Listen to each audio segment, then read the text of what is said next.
reorganização do Bolsa Família, propriedade do desenvolvimento social. Camila Maciel, o combate à fome no Brasil é o principal desafio para as políticas de desenvolvimento social do governo do presidente eleito Luiz Inácio Lula da Silva. Ponto relatório do Grupo de Transição GT. O país tem 33 milhões de pessoas em situação de grave insegurança alimentar, conforme o segundo inquérito nacional sobre insegurança alimentar no contexto da pandemia da Covid-19. Para reverter esse quadro, GT aposta na reorganização de recomposição orçamentária das políticas de transferência de renda de programas nutricionais na oferta de serviços sociais.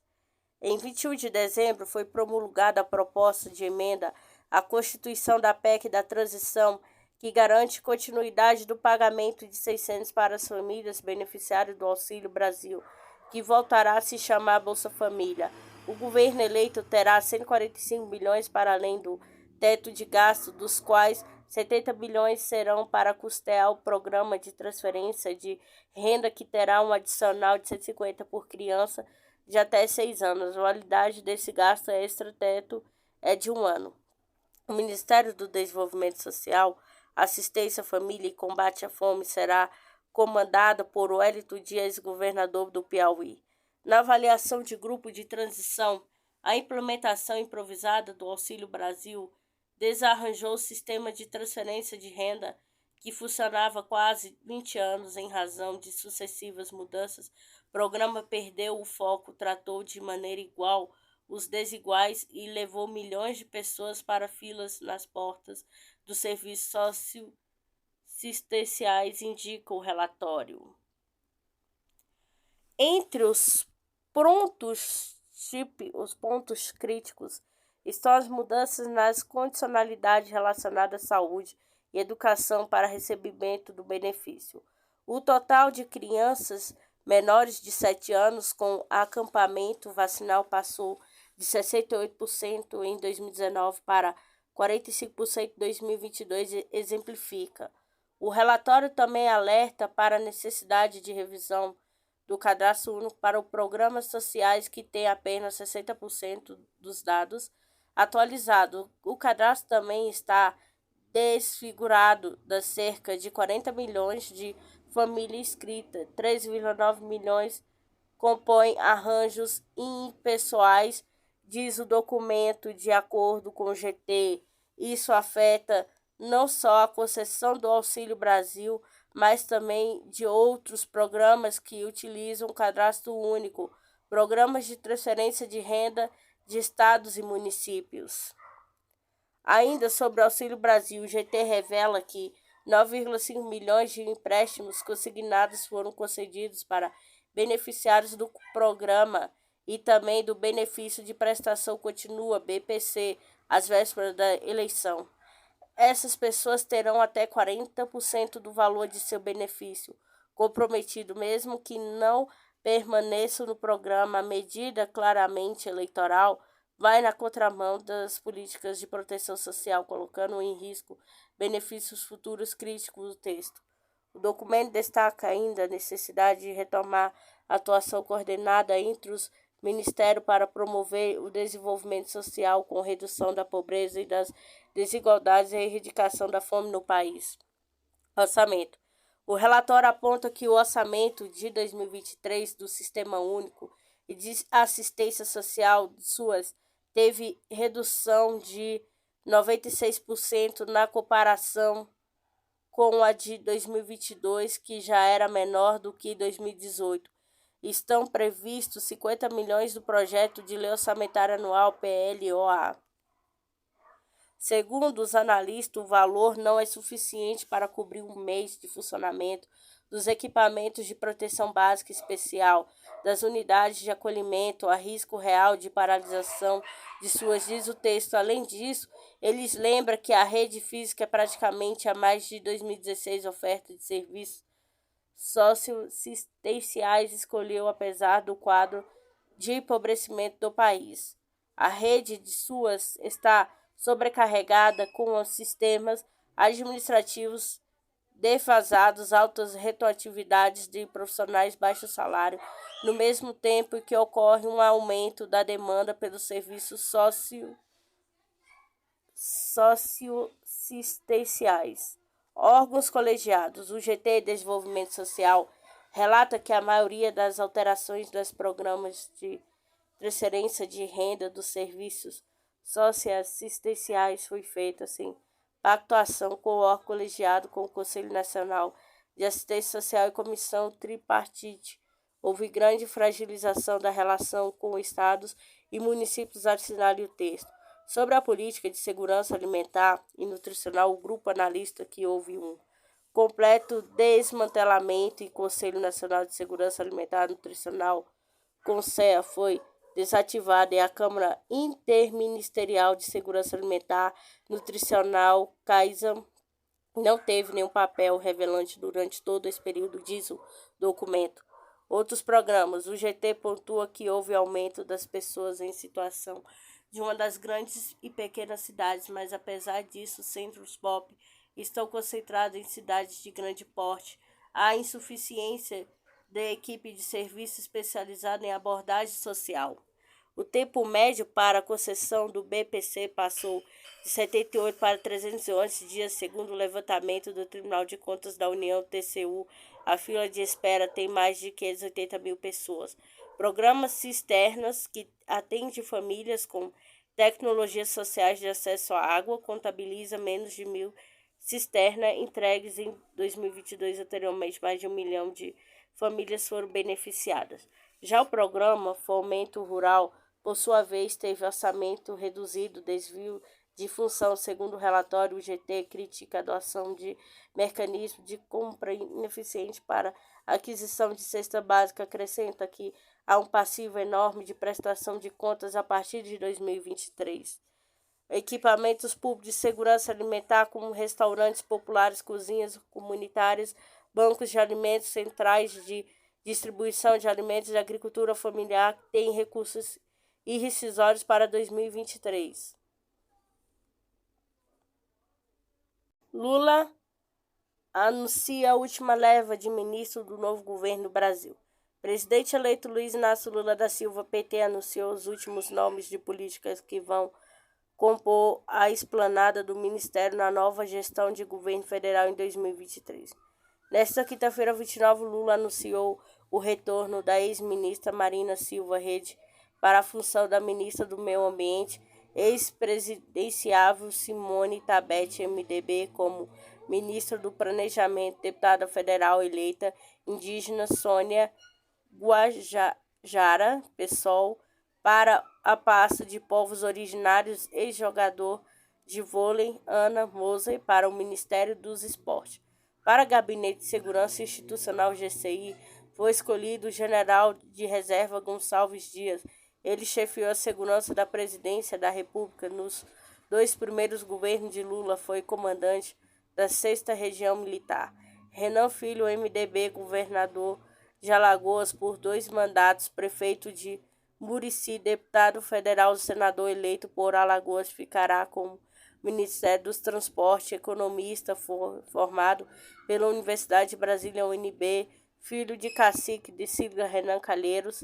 Secretaria de Comunicação Social ficou com o deputado federal Paulo Pimenta, PT, Rio Grande do Sul, que é formado em jornalismo pela Universidade Federal de Santa Maria, UFSM, foi vereador em Santa Maria, deputado estadual no Rio Grande do Sul, foi eleito para o 5º mandato como deputado federal.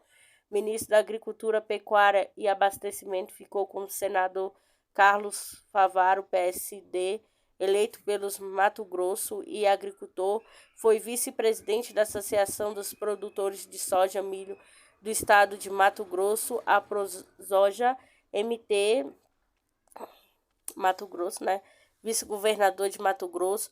Já o Ministério Integração e Desenvolvimento Regional ficou com Valdez Góes, eleito 4 vezes governador do Amapá, presidente do Consórcio Interestadual de Desenvolvimento Sustentável da Amazônia Legal, foi deputado estadual. Coube a deputado federal André de Paula, PSD, Pernambuco, Ministério da Pesca e Agricultura, 6 vezes eleito como deputado federal por Pernambuco, foi deputado estadual, vereador e secretário estadual Trabalho e Ação Social da Produção Rural e Reforma Agrária das Cidades em Pernambuco. Ministério da Providência Social ficou com Carlos Lupe, presidente do PDT, ministro do Trabalho nos governos Lula e Dilma. Jader Filho, empresário, presidente do MDB do Pará, ficou com o Ministério das Cidades. Ministro das Comunicações ficará sob o comando de Juscelino Filho União, que é deputado federal eleito pelo Maranhão pela 3ª vez. Senador Alexandre Silveira, PSD, Minas Gerais, ficará com a pasta de Minas de Energia. Ele foi deputado federal e diretor-geral do Departamento Nacional de Infraestrutura de Transporte, DNT, secretário estadual em Minas Gerais. O Ministério do Desenvolvimento Agrário e Agricultura Familiar fica a cargo do deputado federal Paulo Teixeira, PT, São Paulo, eleito 4 vezes deputado federal por São Paulo, secretário-geral do PT e secretário de Transporte da cidade de São Paulo.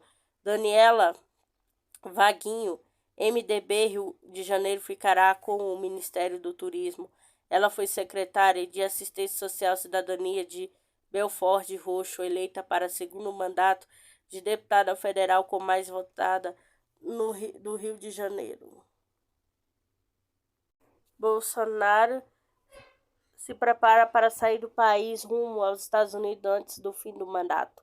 Segundo noticiado, a viagem do presidente visa evitar a posse do presidente eleito Luiz Inácio Lula da Silva, PT, em 1º de janeiro. O presidente Jair Bolsonaro, PL, se prepara para viajar para os Estados Unidos nesta semana, antes do término de seu mandato. Segundo noticiou o jornal do Globo, viagem não foi confirmada oficialmente pelo Palácio do Planalto, mas os preparativos já estão sendo tomados. Na manhã desta quarta-feira, 28, o avião de presidência da República decolou com destino a Orlando, na Flórida. Tradicionalmente, o avião parte para o destino dias antes, para preparação de viagens em destino do presidente. Mais cedo foi publicado no Diário Oficial da União, DOU, uma autorização dada a um agente de Gabinete de Segurança Institucional, GCI, para que a viagem Miami, também no estado da Flórida, no intuito de compor a equipe de segurança da família Bolsonaro.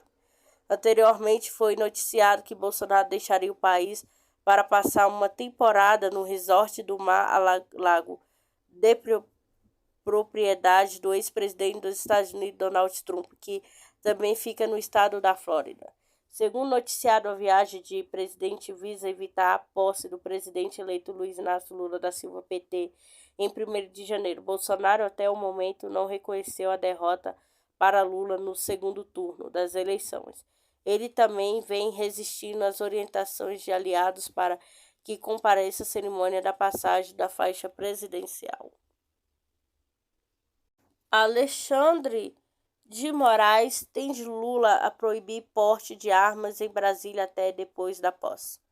O ministro Alexandre de Moraes, do Supremo Tribunal Federal, STF, determinou nesta quarta-feira, 28, a suspensão temporária de todas as espécies de porte de arma de fogo por parte de colecionadores, atiradores, caçadores, CAC, entre os dias 28 de dezembro e 2 de janeiro, em todo o Distrito Federal. A medida determinada por Moraes tende a um pedido feito pela equipe do presidente eleito Luiz Inácio Lula da Silva, PT, buscar aumentar a segurança da posse presidencial, que será realizada no dia 1º de janeiro.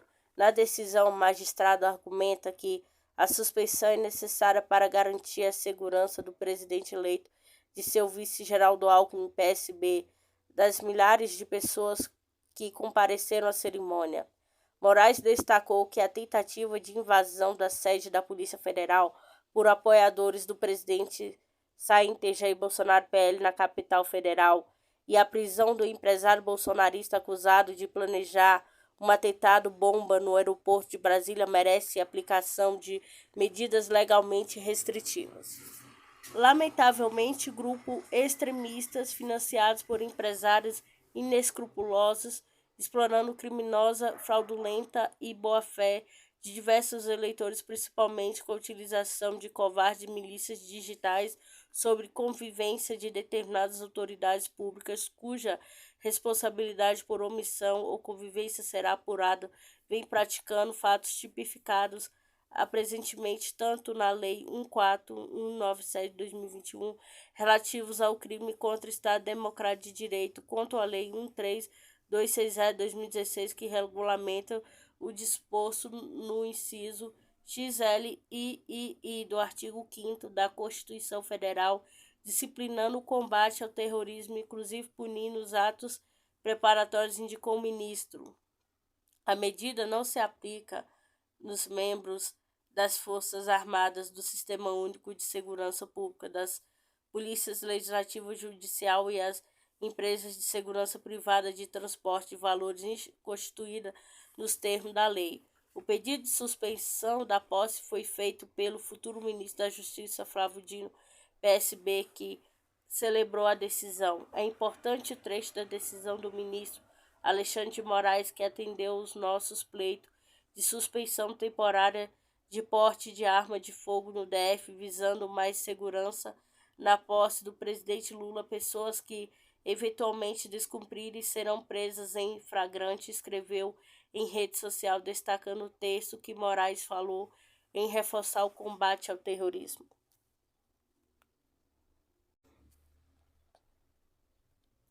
Com orçamento militar recorde, Estados Unidos pode aumentar interesse pela América Latina? Na sexta-feira, 23, o presidente dos Estados Unidos, Joe Biden, assinou a Lei de Autorização da Defesa Nacional, NDAA, na sigla em inglês, para 2023, liberando um recorde de quase 850 bilhões, cerca de 4,5 trilhões em financiamento à defesa. Ouviu 2 pesquisadores para discutir os possíveis impactos na América Latina.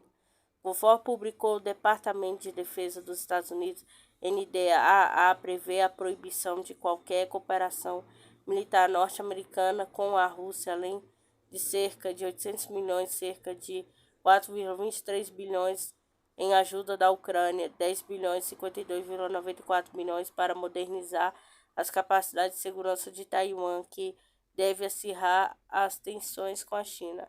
A competição dos Estados Unidos com Pequim, porém, não está apenas na Ásia. No fim de julho, durante o XV, Conferência do Ministério da Defesa das Américas, CMDA, secretário de Defesa norte-americano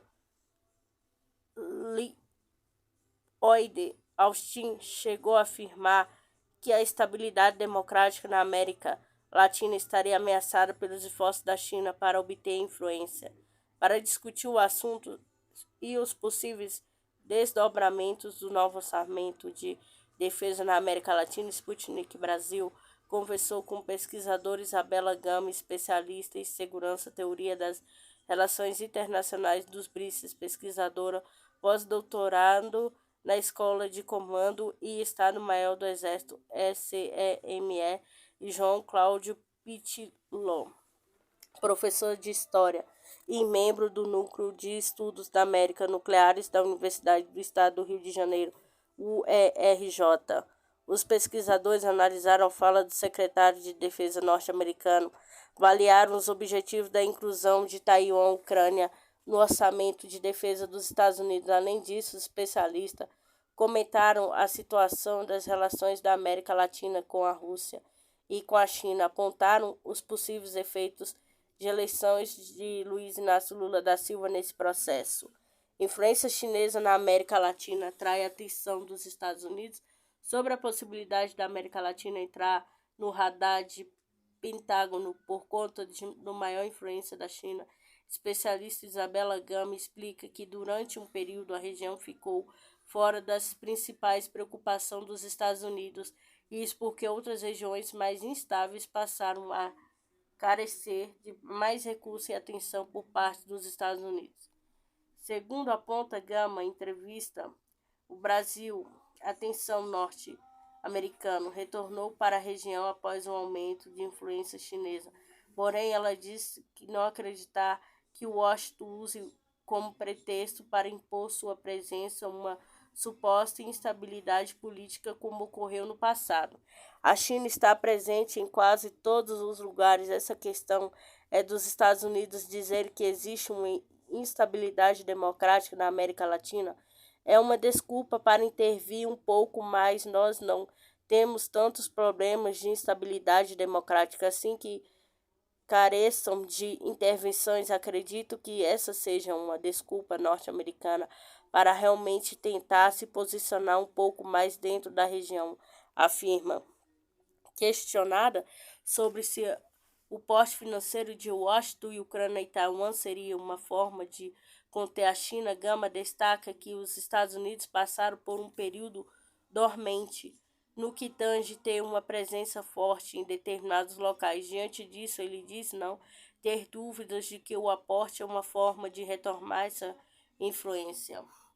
Com os avanços da Rússia e da China para os outros territórios, os Estados Unidos precisam manter sua presença mais firme em determinados locais. No caso da Rússia e da Ucrânia, e também uma necessidade de não deixar a Europa sucumbir. Afinal de contas, esse conflito está drenando recursos da Europa, diz.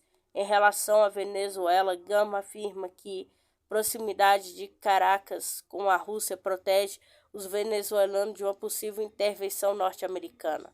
Com relação ao petróleo venezuelano, por qualquer outra questão venezuelana, por mais que seja um assunto em pauta constantemente em diversos fóruns, dificilmente os Estados Unidos vão intervir em qualquer questão venezuelana por conta da proximidade venezuelana com a Rússia, avalia. Especialista também descarta uma eventual tentativa de Washington de enfraquecer Brices, pois seria uma manobra demasiadamente complexa que demandaria muitos recursos, aporte político. Segundo ela, que existe uma possibilidade de os Estados Unidos tentarem levar a presença da América Latina, fortalecendo a implementação de bases militares na região. Existe, assim, esse interesse norte-americano de reforçar sua presença militar dentro da América Latina, porque isso talvez traria outros benefícios, não só em termos de defesa, mas também que uma presença que pode se expandir para outras áreas ponderar. Já em relação à possibilidade que a seção de governo de esquerda da América Latina possa servir de incentivo para que os Estados Unidos tendam a retomar protagonismo político na região, Isabelle Gama ressalta que não estamos mais na Guerra Fria. Não existe nenhum perigo de comunismo. Nossa esquerda no Brasil não poderia ser mais de centro. Existem alguns poucos governos na América Latina que se denominam de esquerda e que agem um pouco mais fora de uma curva, inclusive para uma esquerda política, afirma. Gama concluiu que, destacando que não é a vertente política que estimulou os Estados Unidos a retomarem o protagonismo na região, mas sim a presença da China, como ocorre em outras regiões do mundo onde os Estados Unidos vêm perdendo espaço. Não é uma questão de esquerda ou direita, é uma questão de perda do espaço para outros estados, especialmente a China. Então, o uso desse discurso esquerda-direita é muito vazio. Não tem significado realmente uma grande desculpa. Acredito que vai haver uma tentativa de retomar protagonismo, não só aqui, mas em parte da Europa também, com o uso da OTAN, Organização do Tratado do Atlântico Norte, mas aqui realmente é uma questão da presença chinesa em parte da Europa. É uma questão de tentar tirar a Rússia de cena da Ásia, como tentativa de tirar a China de cena, diz. Situação continua de Guerra Fria. Para o historiador João Cláudio Pitillo, a expansão do orçamento de defesa dos Estados Unidos e a inclusão da Ucrânia e Taiwan na NDAA de 2023 são uma tentativa de aumentar as tensões com a Rússia e China, respectivamente, criando um ambiente belicista. No caso específico de Taiwan, Pitillo acredita que Washington busca impedir o processo de integração pacífica com a China. Questionando sobre a fala do secretário de Defesa dos Estados Unidos, apontando supostos efeitos negativos de influência da China na região latino-americana, Pitillo avalia que a declaração reflete a manutenção de uma política impositiva de Washington para uma região. Talvez o conceito de democracia estadunidense ainda do século XX seja de que os países da América Latina, para serem democráticos, têm que estar sob dominação política, econômica, cultural e social, ou seja, é uma reedição de uma situação continuada de Guerra Fria, afirma. Na avaliação de Pitillo, a presença do capital chinês na América Latina teria interesses principalmente comerciais para ele. Os Estados Unidos não têm condições de competir com a China na região, pois os chineses oferecem condições mais favoráveis nas parcerias com os países latino-americanos. Da mesma maneira que as empresas estadunidenses tentam se restabelecer na região da China, também tentam partir de parcerias de outra política ganha, diz historiador.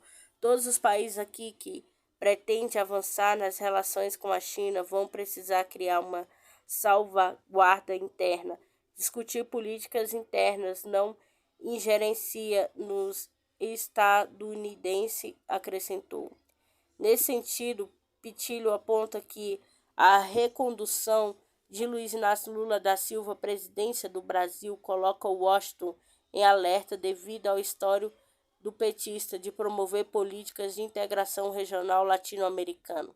Ele e Lula parece que ter emitido sinais de que vai querer avançar nessa discussão, não só na América do Sul, mas na América Latina. Como um todo, mas ampliar as relações com a China e Rússia é um patamar superior de outrora. Isso promete deixar Joe Biden com seus poucos cabelos em pé, diz. Vem fazer aqui no quarto. Suspeito de transferir dados das Forças Armadas da Rússia para Kiev é detido na RPL. Segundo informado, as Forças Armadas da Ucrânia poderiam usar os dados transmitidos pelo espião para infligir ataques de artilharia contra a infraestrutura civil em Svatov. Os serviços especiais russos detiveram nesta sexta-feira 30 um residente da cidade libertada de Svatov, na República Popular de Lugansk, RPL, suspeito de transferir dados sobre o movimento de militares e equipamentos russos para Kiev, disse uma fonte. Os serviços especiais da RPL detiveram um morador de Svatov, suspeito de transferir informações sobre a movimentação de tropas e equipamento das Forças Armadas da Rússia para a inteligência estrangeira, disse a fonte. Segundo a fonte, as Forças Armadas da Ucrânia poderiam usar os dados transmitidos pelo espião também para infligir ataques de artilharia com a infraestrutura civil em Svatov. A situação nessa região no Donbass pirou alguns meses atrás. As forças de segurança ucranianas regularmente bombardeiam Svatov com sistemas de foguetes de lançamento múltiplos em mares americanos e tentam romper as defesas em uma área estrategicamente importante, pois abre caminho para vários assentamentos da República. Avança de Arthur Lira sobre o orçamento secreto não virá no primeiro ano de Lula, diz especialista. A escolha de Arthur Lira para passar a faixa Lula prova que o presidente da Câmara foi quem, de fato, governou o Brasil nos últimos anos. Saiba como foi em 2022 de Lira. É o que espera de sua relação com Lula em 2023. O deputado federal e presidente da Câmara dos Deputados Arthur Lira, PP Alagoas, é a figura mais cotada para passar a faixa presidencial a Lula. Durante a cerimônia de posse do novo presidente em 1º de janeiro, o presidente Jair Bolsonaro, PL, se negou a realizar o gesto e preferirá viajar para o resort de luxo nos Estados Unidos, abrindo mão de governar o Brasil. Até o último dia de seu governo, já o vice-presidente Hamilton Mourão optou por não passar a faixa a Lula, por temer ser crucificado pelos seus eleitores, reportou o portal UOL. De acordo com a Constituição e o terceiro nome na linha de substituição presidencial, o presidente da Câmara dos Deputados é o que legitima a escolha de Lira para passar a faixa. Contudo, a lei não determina que essa linha sucessória seja aplicada à cerimônia de posse. A decisão final ficará a cargo do cerimonial do novo governo. A ideia de convocar Arthur Lira para realizar uma função que deveria ser do presidente da República parece natural se considerarmos o fortalecimento da influência do Congresso durante o governo Bolsonaro. Arthur Lira teve um grande poder durante o governo Bolsonaro, disse a professora de Ciências Políticas da FGV, Graziele Testa. Houver um maior espaço para o Legislativo atuar na construção e execução de política pública do que nos governos anteriores. Arthur Lira se fortaleceu ao implementar o chamado orçamento secreto, que garantiu ao Congresso e ao presidente da Câmara a gestão de parte considerável dos recursos federais e é considerado por muitos como um dos maiores esquemas de corrupção legalizada da história republicana. Testa, porém, não acredita que a influência hipertrofiada de Lira durante o governo Bolsonaro tenha configurado um parlamentarismo de fato, como sugere algum cientista político. Testa lembrar que durante vários momentos o presidente Bolsonaro vetou matérias de interesse do Legislativo. Que fique bem claro que a palavra final sobre o orçamento secreto era do presidente da República e não do presidente da mesa. Notou o texto o motivo pelo qual o orçamento secreto funcionou de forma tão azeitada e porque havia uma parceria bem construída entre Bolsonaro e Lira. De fato, ao apagar as luzes do governo Bolsonaro, suspende o pagamento do orçamento secreto, demonstrando a sua influência decisiva na manutenção do esquema. Lira na era Lula.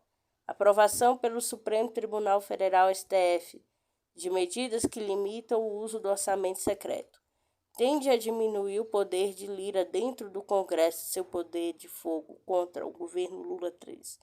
É provável que Lira tenha menos espaço de atuação no governo Lula, que atenda a fazer uma construção de governabilidade que envolve o Congresso na tomada de decisões, acredita Testa.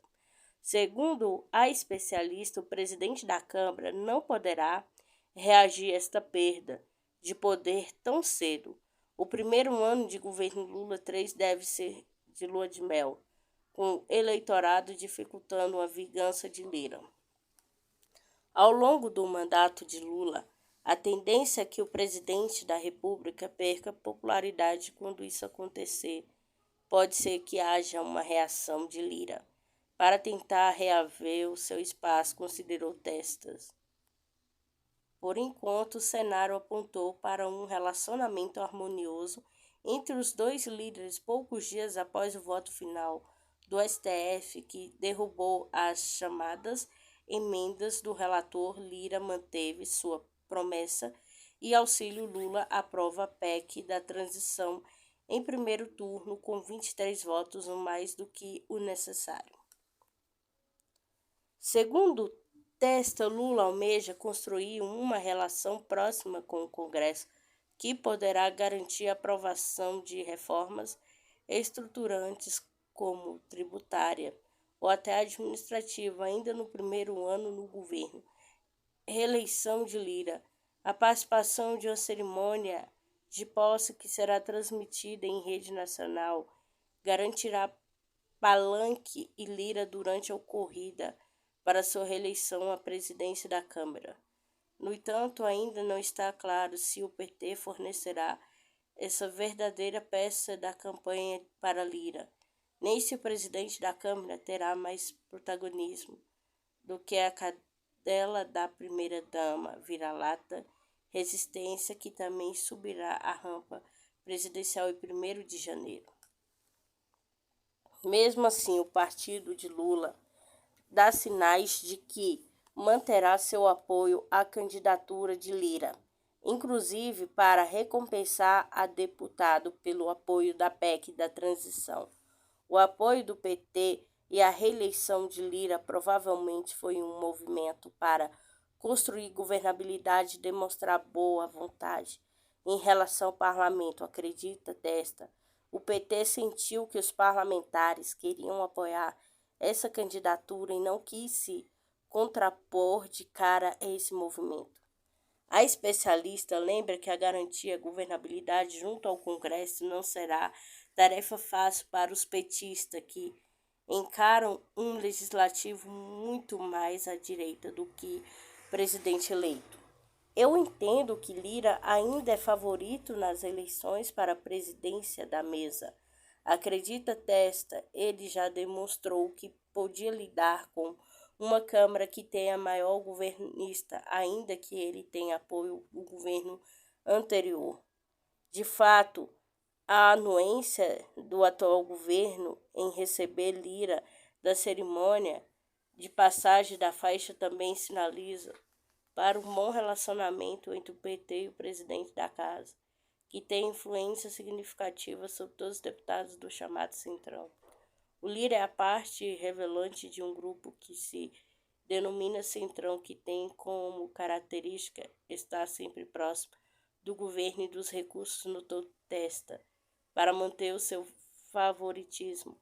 Lira precisará ceder em diversos pontos, principalmente para os partidos que têm bancadas relevantes como o PL, União Brasil e o MDB. Por outro lado, a professora pesquisadora no Instituto de Ciência Política da Universidade de Brasília, UNB, Michele Fernandes, acredita que o fim do orçamento secreto coloca em xeque as candidaturas para a presidência da Câmara do Senado em 2023. Diante desse novo cenário de fim do orçamento secreto, as negociações com relação à presidência da Câmara do Senado continuam em aberto, disse Fernandes. Para especialista, a dinâmica de negociações entre Lula e o Congresso focada na formação dos ministérios e na PEC da transição se encerra em 31 de dezembro. A partir de 1º de janeiro começam novas movimentações para estabelecer as relações entre o governo. Entretanto, o Congresso considerou Fernandes os apoios às eleições das presidências das suas casas será um evento nessa nova dinâmica de interação entre o Legislativo e o Executivo. Tanto Lira quanto o candidato à reeleição para a presidência do Senado, Rodrigo Pacheco, PSD em Minas Gerais, tentarão garantir o apoio de Lula às suas respectivas candidaturas. Talvez por isso o presidente do Senado já se dispôs a passar a faixa presidencial para Lula em 1º de janeiro, caso algum erro de percurso impeça Arthur Lira de cumprir a tarefa. A transferência da faixa presidencial deve ocorrer nesse domingo, 1º de janeiro, por volta das 14h20, do horário de Brasília. Cerimônia de posse organizada pela coordenadora do cerimonial do presidente eleito, Janja da Silva, deve contar com a participação de 60 artistas e de delegações internacionais de cerca de 120 países.